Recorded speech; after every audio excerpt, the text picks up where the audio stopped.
down because of the work ethic. The work ethic. We've literally taken on the mentality of let's do it for somebody else rather than do it for ourselves.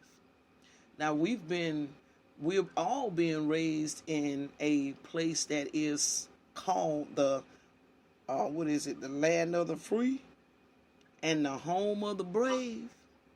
All of us are being raised. I want y'all to listen to me. Hear me this morning with your heart.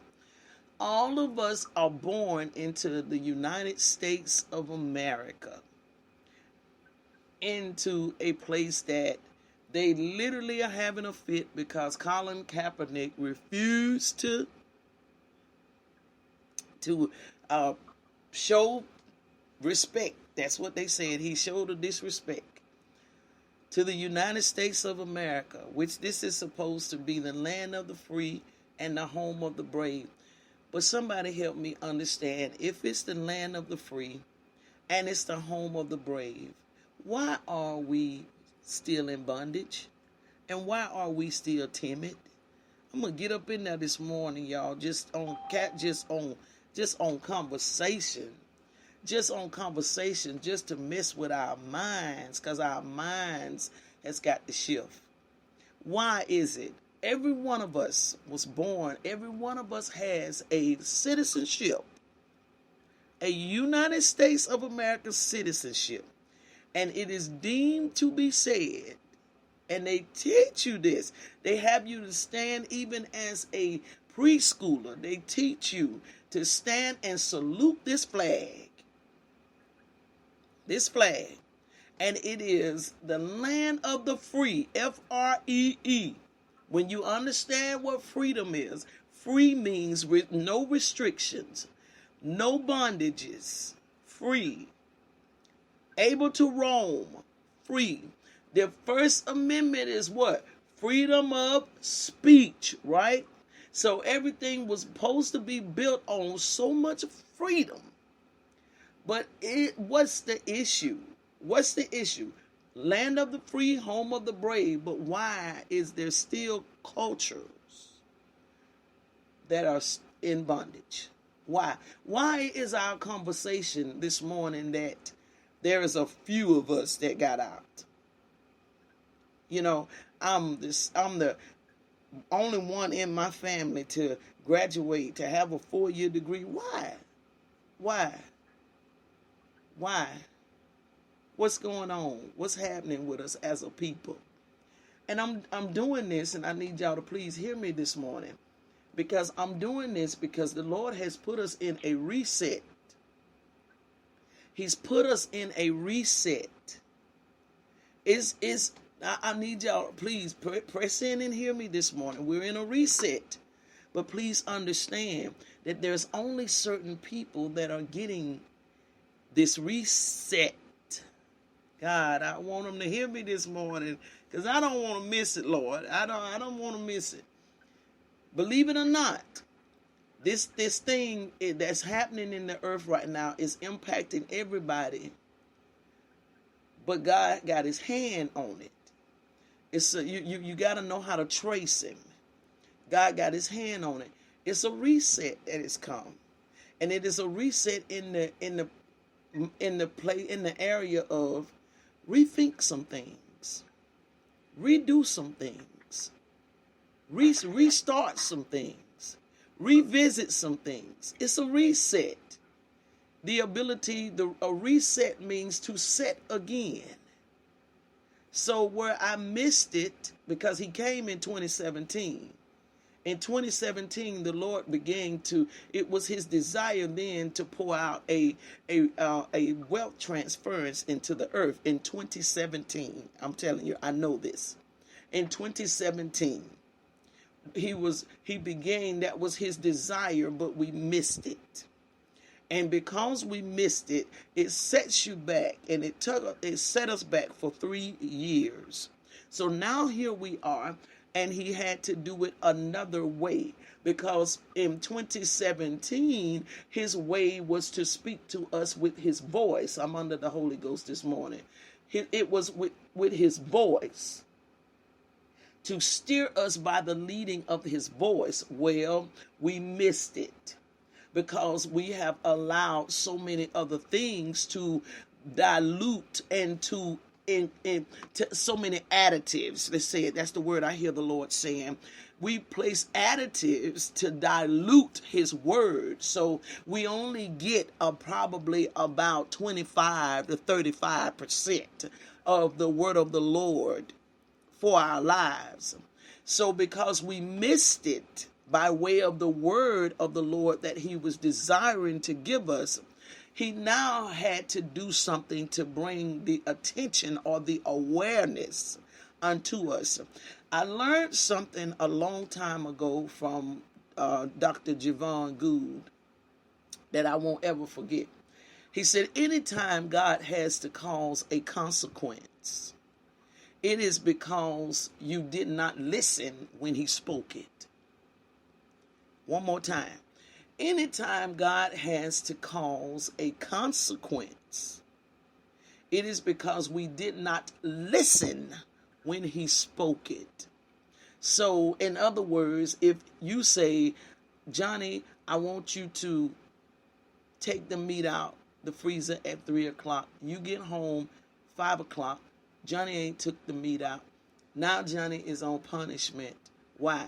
Because he did not listen, did not follow through with what you spoke. So now there is a consequence. So we are in a time of consequence because 3 years ago, when he come through with the word, we did not catch it. So therefore, we are finding ourselves now in a COVID-19, in a consequence. So it has to be a mentality shift. Something has got to shift in the mentality. Something has got to shift in the mentality. Let me tell y'all something. It has gotten so bad among us as African Americans that for those of us that feel as though we made it out, we are literally shut the other ones off. I felt the Holy Ghost. Oh, boy, I'm gonna tell you something. I felt the heart of the Holy Ghost when I said that. Something went all over my body, like it went through me. For those of us that, feel as though I made it out, we take on a mentality of segregating ourselves from those that are still left behind.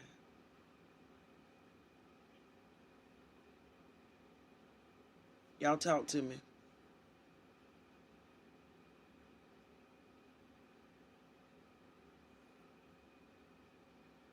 The only thing that came to mind for me was when you said why, it's fear. Why, we live in the land of the free, but why we haven't pursued, grown, embarked on, or anything like that, it's a lot of fear. And a lot of times it's not so much a fear of within ourselves, it's fear of losing family, fear of what people may think, fear of what if I don't make it, or stuff like that. So I think that's why we don't embark on businesses or embark on do the things that we desire to do is because of fear. Well, this is the thing about it. Within every African American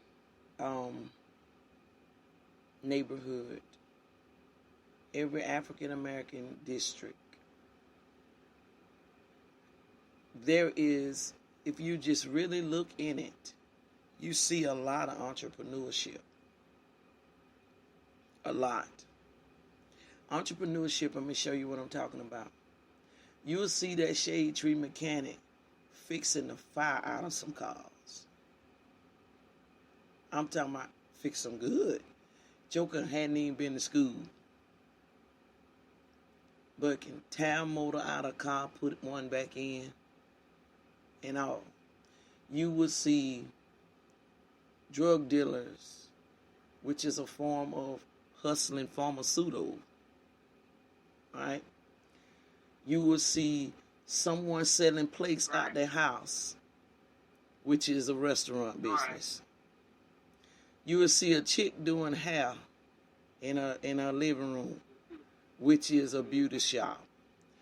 Dude cutting hair on the front porch, which is a barber shop. All of that right within, God help me, all of that right within that district. But why is it that we won't take the proper approach to get things done? The proper way, which is receiving the legitimate business license. Why won't we take the proper approach? And then another thing I want to talk about is, I wrote it down. I just heard God say it. Segregation among ourselves. The spirit of segregation is still at work. I'm talking about, I want you to think about it. Because even myself, to a certain extent, has been removed from that culture, so to speak, and take on this mentality of, I don't live over there. I ain't finna, Segregation among ourselves. Something is going on with the mentality, and the mentality has taken a hit because of the unity. I'm glad you said that, because I talked to a guy who talked to me in a barbershop, and I was like, okay, so what's holding you back, you know? And he was talking about whenever I want to do it the way I want to do it. And basically, he was having a lack of trust in other people. And I said, well, regardless what you do, you're going to have people to help you, and you're going to have to accept some of their advice that may not be what you are so capable of. So I would go back to what Miss Christine was saying with the fear, or that fear of wanting to still so, I guess, what do you want to call it, or you know what I'm saying? I just can't explain it past that, and I was like, oh, wow. You know, why you don't want a team? Good morning, everybody. I keep hearing your mindset. It's going back to your mindset. Mind over matter. And then a lot of it's got to do with a slave mentality. We often under them, they ain't got the control of, that's why we don't want to go through the proper channels. We don't owe them nothing. This is our money. Really, we've been made it, but we just don't want to pay no taxes. It's your mind, because you're so used to people saying this. You'll never see a black person succeed, and if they do it, they're going to do it undermining. See, what's been spoken in the atmosphere, good God Almighty, done got in somebody's psyche. And that's what they living by, what they heard. My mama said, my grandmama said, that kind of stuff. I'm going to have to mute my phone because I feel that's what Daniel was just saying. Say what, Yoda? That's what Daniel was just saying. He was like, you don't want nobody to control you. You feel like you putting in the work. It's your own responsibility. You don't want to listen to somebody else. And follow. You don't want to submit. Oh, it's Amen. It's also a fear of the unknown, too. As Sharika was talking, it's like, you really don't want to go there. Because I remember when we opened the restaurant, I was excited. Daniel was excited. But once you get into it, people are like, oh, people don't really know what the deal is with it, because it's almost like fear, but you're excited at the same time. But then once you get into it, you know it's a